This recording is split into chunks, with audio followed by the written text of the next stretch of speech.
Reflexión del Evangelio del tercer domingo de Cuaresma. El Evangelio de este domingo comienza situándonos en la primera Pascua que le toca celebrar a Jesús después de haber comenzado su misión evangelizadora. Al respecto se decía que cada israelita desde los 12 años estaba obligado a subir a la ciudad santa para ofrecer un sacrificio en el templo. También es necesario decir que este lugar sagrado era el orgullo del pueblo elegido.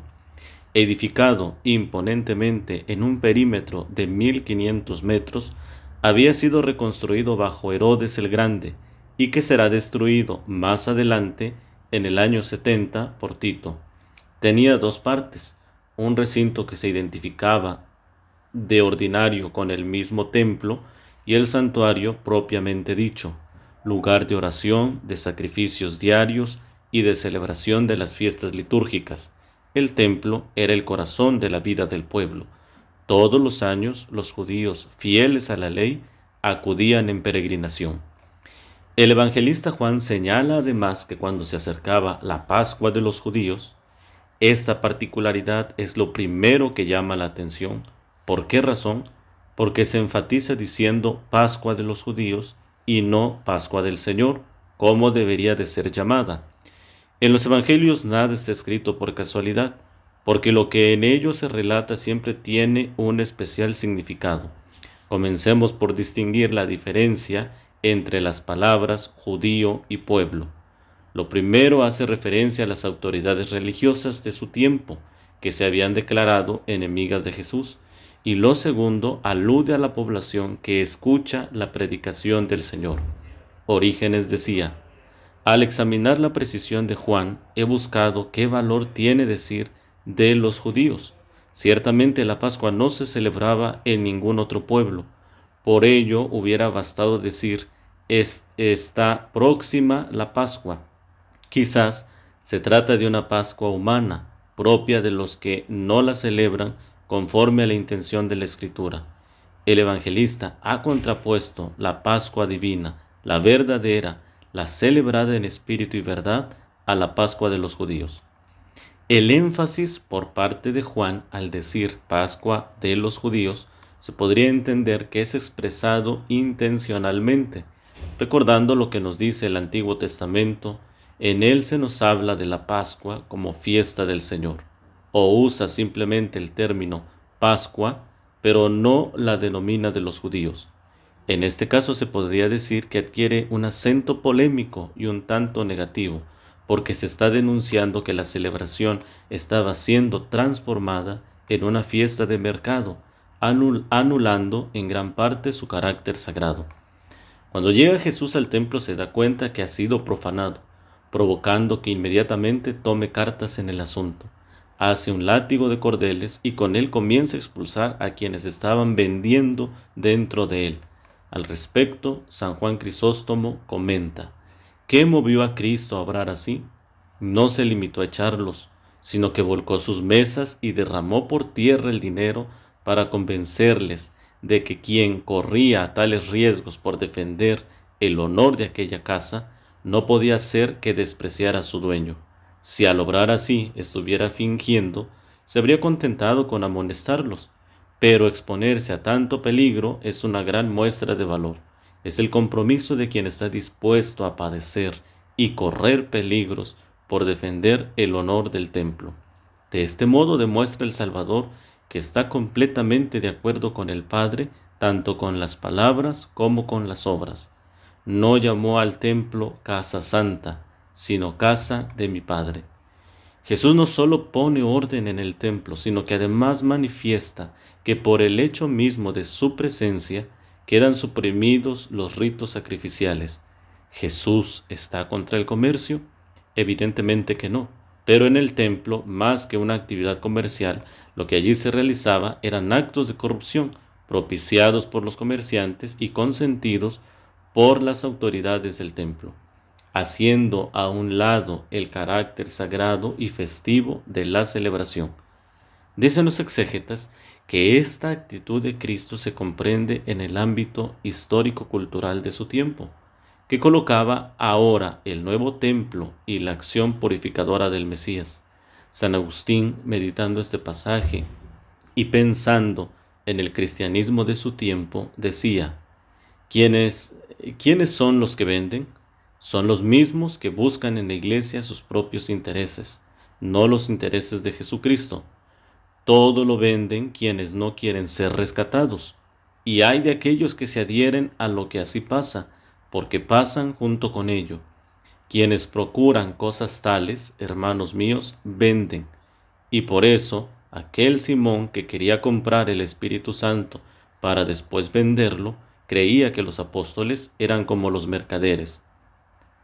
Jesús, con sus acciones y palabras, denuncia que han hecho de la casa de su Padre un mercado o lugar de tráfico. En griego, el Evangelio utiliza la palabra emporion. Al final haré un breve comentario sobre esta palabra como ejercicio de cultura general. Algo importante que debe ser señalado es el hecho de que Jesús llame por primera vez Padre a Dios, proclamándose así como el Hijo de Dios. El domingo pasado en la montaña, obra de Dios, el Padre se complacía en su Hijo, y hoy en el templo, obra de los hombres, Jesús se declara abiertamente Hijo del Altísimo. Esta expresión resultó ser muy escandalosa a los oídos de sus espectadores. Hay que recordar que en el Antiguo Testamento ningún israelita se atrevía a llamar Padre a Dios en un sentido personal. Dios era considerado el Padre del pueblo por las grandes obras que había hecho en favor de ellos. Solo Jesús es el que habla de Dios de un modo único y nuevo al referirse a Él como Padre mío. Los discípulos y con ellos toda la iglesia lo podrán decir abiertamente después de la resurrección, cuando Jesús se le presentará a María Magdalena y le dirá que su Padre se ha convertido en verdad en el Padre de todos por la gracia. En el Evangelio de Juan se resalta esta particularidad sobre el templo, pues mientras que aquí Jesús lo llama casa de su Padre, en cambio para los sinópticos será la casa de oración.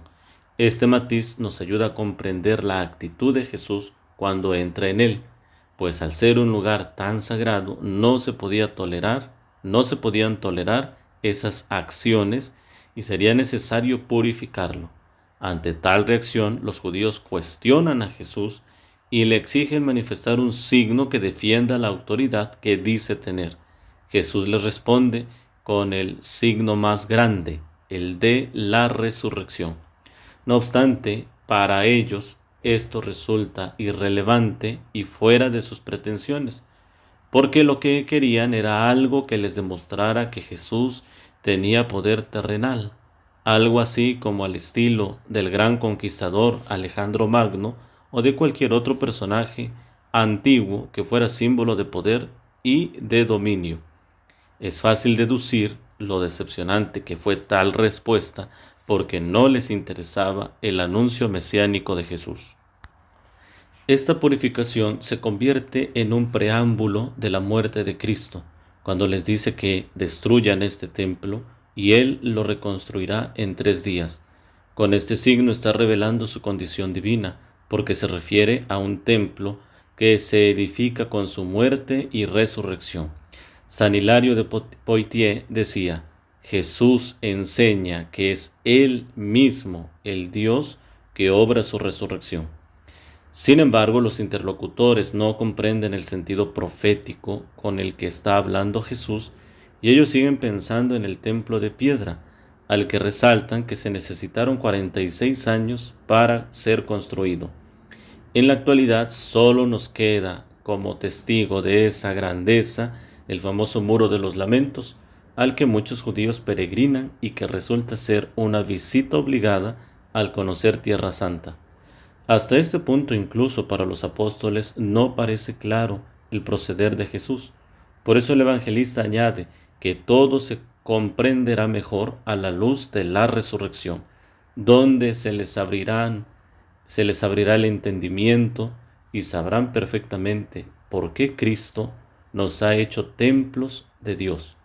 Por eso, San Juan insiste en que el nuevo templo, siempre actual y duradero, será el cuerpo de Cristo resucitado de entre los muertos.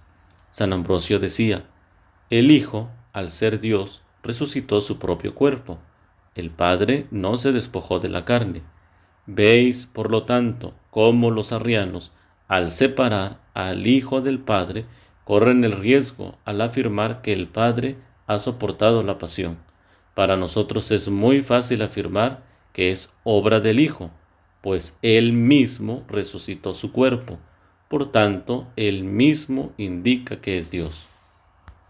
Como dato curioso cabe señalar que entre el Evangelio de Lucas y de Juan se puede calcular la edad de Jesús en el momento de su pasión, pues mientras uno nos dice que comenzó su vida pública a los 30 años, el otro nos menciona las 3 Pascuas que le tocó celebrar a partir de ese momento. De allí se dedujo que murió a los 33 años. Cuando hice alusión a la palabra emporio, de donde viene emporio, con la que se designa en griego a los comerciantes, simplemente he querido destacar la importancia que tienen las etimologías greco-latinas y lamentablemente lo carente que estamos de ellas en la formación intelectual de nuestro México, porque tanto el griego como el latín nos ofrecen los términos en los que se puede describir o definir con mayor precisión las ideas que se necesitan comunicar en cualquier idioma, de tal forma que para términos científicos, médicos, históricos, de literatura, matemáticas, biología, artes, entre otras cosas, se suele recurrir a estas lenguas que definen muy bien los contenidos de una palabra. Seguramente más de una vez hemos escuchado la palabra emporio en alguna marca famosa, centro comercial o simplemente para referirnos a la riqueza de alguien, e inmediatamente pensamos que es un vocablo inglés, tal y como sucede con los términos gigas o megas tan usados hoy en día, lo que confirma la importancia que tiene tanto el griego como el latín en el español. Podríamos decir que si en nuestro país estas lenguas se enseñaran desde los niveles básicos, como sucede en otros países, se asentarían sólidas bases para el propio idioma y se abriría la puerta para aprender con facilidad cualquier otra lengua. El precio de no enseñar y darle importancia a esto nos ha salido caro, porque ha empobrecido la forma correcta de comunicarnos, tanto al hablar como al escribir. En cambio, si se enseñaran estas lenguas clásicas, desde hace tiempo abundarían los poetas, novelistas, cronistas, literatos e historiadores, y la juventud en particular estaría más interesada en hacer importantes aportes a la cultura general en lugar de buscar la fama en las redes sociales por hacer cosas irrelevantes. Es así como en este domingo la Iglesia nos invita a reflexionar sobre la importancia que tenemos al ser el nuevo templo de Dios. Por eso la Iglesia enseñará a cuidar y respetar a cada cristiano. Ninguno de nosotros tiene el derecho de destruir a su prójimo. La violencia, la persecución, las difamaciones, calumnias resultan ser pecados graves que ofenden al Señor, porque cada vez que cometemos estos males en perjuicio de nuestros semejantes, estamos atentando contra el mismo cuerpo de Cristo. Si somos conscientes de esta verdad, nos daremos cuenta de lo grave que resulta ser cuando en una familia se ejerce la violencia, cuando los padres maltratan a los hijos, los golpean, los tratan como objetos, los explotan. A menudo, tristemente, esta realidad se hace presente cuando personas despiadadas se graban para evidenciar la violencia que ejercen contra los más débiles. Lo mismo sucede cuando los hijos actúan de esa manera con sus padres.